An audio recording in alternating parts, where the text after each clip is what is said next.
한국 드라마 역사상 당당히 전세계 1위를 차지한 유일한 드라마 오징어 게임은 그 인기만큼이나 엄청난 신드롬을 불러왔습니다.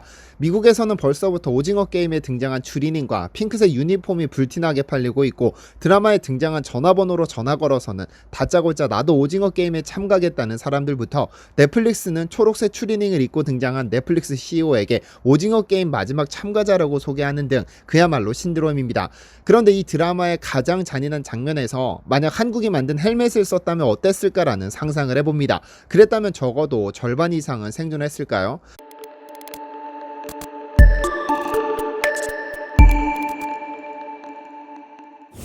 안녕하세요, 디스멘터리입니다. 보통 많은 사람들의 입에 오르내리는, 또는 많은 사람들이 본, 그래서 소위 인기를 끈 것들은 여지없이 신드롬을 불러옵니다. 한참 싸이의 강남스타일이 전세계를 강타했을 때는 전세계 모든 곳에서 모르는 사람들이 모여 이 노래와 춤을 따라하는 플래시몹이 유행했었고, 별에서 온 그대라는 드라마가 큰 인기를 끌었을 때는 중국, 일본, 대만 등 아시아 국가들을 중심으로 치맥 열풍이 무섭게 불었었습니다. 이렇듯 잘 만들어진 드라마 한 편은 사회의 신드롬을 일으킵니다. 현재 오징어 게임도 그렇습니다. 한국 내에서 신드롬을 넘어 전 세계적인 신드롬이 불고 있죠. 이제 전 세계 한국 드라마 역사상 최초로 넷플릭스 1위를 기록했다며 연일 유튜브며 뉴스며 터져나오기 때문에 많은 분들이 오징어 게임을 시청하시지 않았을까 하는데요. 이 오징어 게임은 엄청난 신드롬을 불러왔습니다. 호기심 많은 이들은 드라마에 등장한 전화번호로 전화해 다짜고짜 나도 오징어 게임에 참가하고 싶다며 경북 성주에 사는 일반인의 일상생활을 불가능하게 만들었으며, 감독관들이 입고 등장한 화려한 핑크색 유니폼과 가면은 벌써부터 할로윈데이 코스튬으로 각광받고 있으며, 참가자들에게 입혀진 초록색 추리닝도 그에 못지않은 인기를 누리고 있습니다. 이 드라마가 이렇게 큰 인기를 끌지 않았다면 일어나지 않았을 일이지만 신드롬에 가까운 인기를 끌면서 발생하는 현상입니다. 그런데 며칠 전 넷플릭스 코리아 SNS에는 한 중년 남성이 초록색 추리닝을 입은 사진이 게재됩니다. 이 남성은 바로 비디오 스트리밍 산업의 선구자라 불리는 리드 헤스팅스 넷플릭스 CEO입니다. 넷플릭스 코리아는 트위터에 오징어 게임 457번 참가자는 바로 라는 글과 함께 그가 초록색 추리닝을 입고 찍은 사진을 공개했습니다. 그러면서 태평양 건너 날아온 넷플릭스의 아버지 CEO 리드 헤스팅스 되시겠다며 사진 속 주인공의 정체를 알렸습니다. 그의 이런 사진이 등장하면서 네티즌들 신기하다는 평가가 줄을 잃었습니다. 평생 볼 일 없을 것 같던 넷플릭스 CEO를 직접 보다니 라거나 진짜 오징어 게임이 대박나기는 했구나라는 댓글도 보였습니다. 그래서 인기를 끌었는지는 모르겠지만 목숨을 걸고 하는 진짜 생존 게임입니다. 그래서 드라마에는 인물들이 어떻게 죽는지도 묘사되고 사후 어떻게 처리되는지도 적나라하게 보여지죠. 그 중에서 가장 잔인한 장면은 첫 화에서 등장한 무궁화꽃이 피었습니다 라는 게임, 그리고 매 게임마다 탈락자들을 탈락시키는 감독관들의 잔인함이었습니다. 탈락하며 무자비하게 총을 쏴댔고 많은 이들이 사망과 함께 탈락의 결과를 받아들여야 했는데요. 그런데 개인적으로 만약 이들에게 한국이 개발한 방탄 헬멧을 쓰게 했다면 어땠을까라는 생각을 해봤습니다. 왜냐면 최근 한국군이 일반 총알로는 절대로 뚫리지 않는 방탄 헬멧을 개발해냈으니까요. 보통 섬유를 두고 옷을 만드는 재료라고 생각하지만 제4차 산업혁명 시대에서 섬유는 단순히 옷을 만드는 데서 그치지 않습니다. 우리 생활에 없어서는 안 될 최첨단 소재로 재발견되고 있죠. 대표적으로 강철보다 강하다고 알려진 아라미드 섬유가 있습니다. 아로마틱 폴리아미드의 줄임말로 1965년 미국의 화학기업 듀폰이 개발한 합성 섬유입니다. 5mm의 가느다란 실이지만 2톤의 자동차를 들어올릴 정도로 강력한 힘을 가지고 있으며 500도가 넘어가야 비로소 검게 그을릴 정도로 강력한 내구성, 그리고 아무리 힘을 가해도 늘어나지 않는 특성 덕분에 가장 좋은 보강제로 평가되죠. 그래서 이 아라미드 섬유를 두고 총알도 막아내는 섬유라고 불리며 방탄조끼, 방탄 헬멧 등 군수물자에 활발하게 적용되고 있습니다. 섬유로 만든 헬멧이 어떻게 총알을 막을 수 있을까를 따져본다면 그 원리는 의외로 간단합니다. 총알이 뚫을 수 없을 만큼 촘촘한 구조를 가진 섬유로 헬멧을 만들면 됩니다. 아라미드 섬유로 만든 실은 인장 강도가 높기 때문에 웬만한 힘으로 잡아당겨서는 절대로 끊어지지 않으며 또 어느 정도 늘어났다가 다시 원상 복귀하는 탄성도 뛰어납니다. 그래서 이 실로 만든 조끼나 헬멧에 총알을 쏘면 일단 총알은 박히지만 그물처럼 촘촘하게 연결된 섬유층을 관통하지 못합니다. 그래서 미드에서 방탄조끼를 입으면 총에 맞아도 충격을 받을지언정 사망하지는 않는 모습이 그려지는 것인데요. 그런데 지금까지 이런 방탄 헬멧이나 방탄 조끼를 만들 수 있는 나라는 고작 미국과 일본 정도였으나 한국도 이 아라미드 섬유를 이용해 방탄 헬멧을 만들어냈습니다. 우리 군은 지난 2003년 신형 방탄 헬멧을 개발했으나 시간이 지나며 성능이 매우 부족하다는 비판의 목소리가 높았습니다. 무게는 미군 헬멧보다 가볍지만 파편탄에 대한 방어 능력이 뒤떨어졌으니까요. 2003년 만들어진 방탄 헬멧은 초고분자량 폴리에틸렌이라는 소재로 만들었는데 예상과는 달리 헬멧 성능이 턱없이 부족했습니다. 보통 방탄 헬멧은 파편 방호 성능으로 그 성능을 평가하는데 보통 17g 파편 모이탄이라는 실험용 파편탄으로 방탄 한계 속도를 측정합니다. 무게 17g인 파편도 초속 600m의 속도로 맞으면 사망 확률이 90%에 이르기 때문에 방탄 기준으로 삼는데요.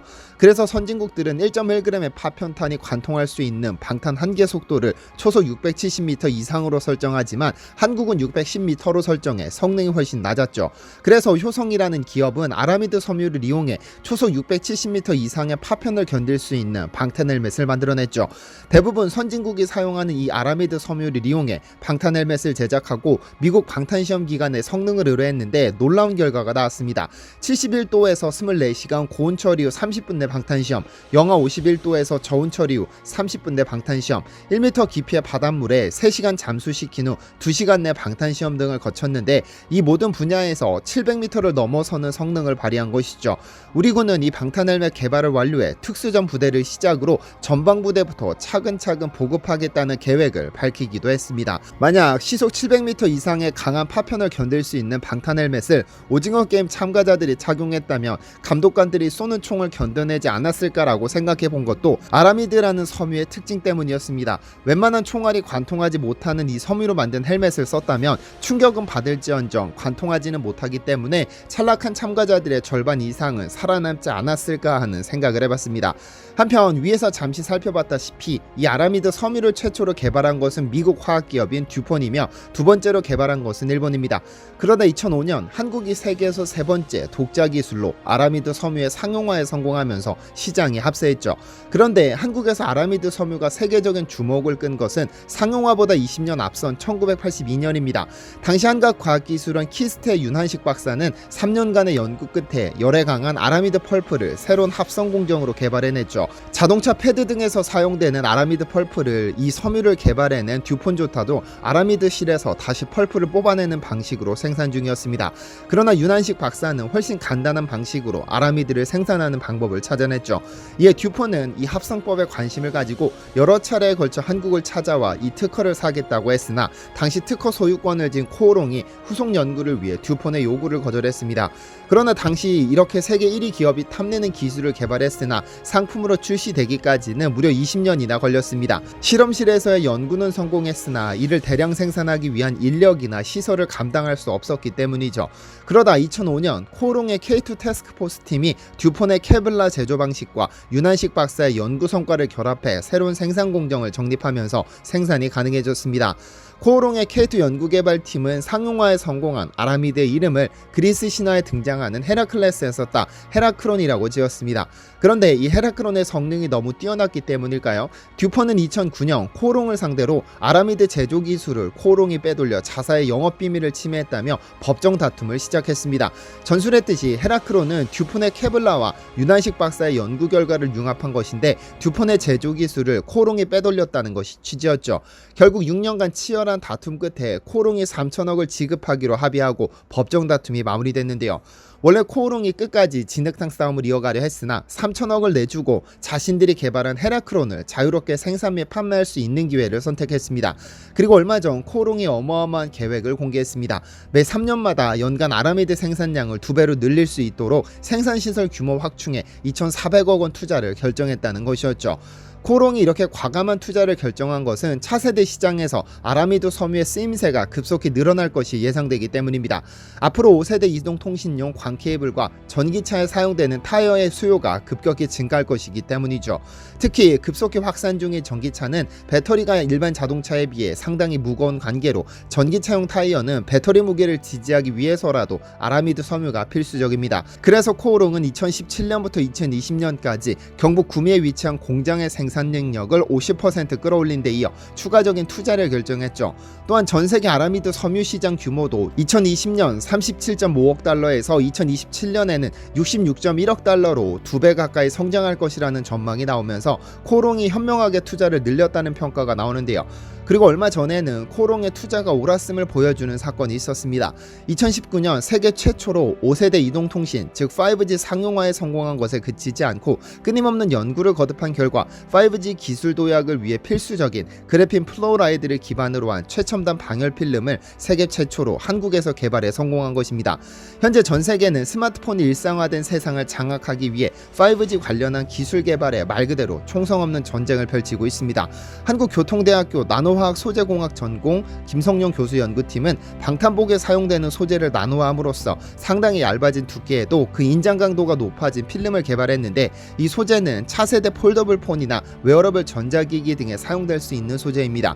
이 소재를 두고 김성용 교수는 우리 주변에서 흔히 볼 수 있는 진주조개 껍질의 층 구조를 보고 아이디어를 얻었다면서 그래핀 플로라이드 층 사이를 아라미드 나노 섬유로 연결했기 때문에 얇고 질기면서도 열 전달까지 우수한 새로운 형태의 필름을 개발할 수 있었다고 말했죠. 앞으로 5G 시장의 미래도 한국이 선점하는 신호탄이 되었으면 좋겠습니다. 소재, 부품, 장비를 줄여 흔히 소부장이라고 합니다. 이번 코롱의 아라미드 섬유 투자와 5G 기술의 성공을 두고 소부장의 승리라고 평가하는데요.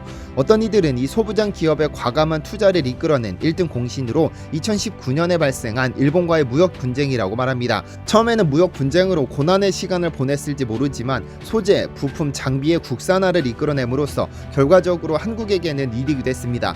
위기를 기회로 만들어버리는 대한민국이 소재 강국으로 우뚝 솟을 그날까지 끝없는 연구가 이어졌으면 좋겠습니다. 시청해주셔서 감사합니다.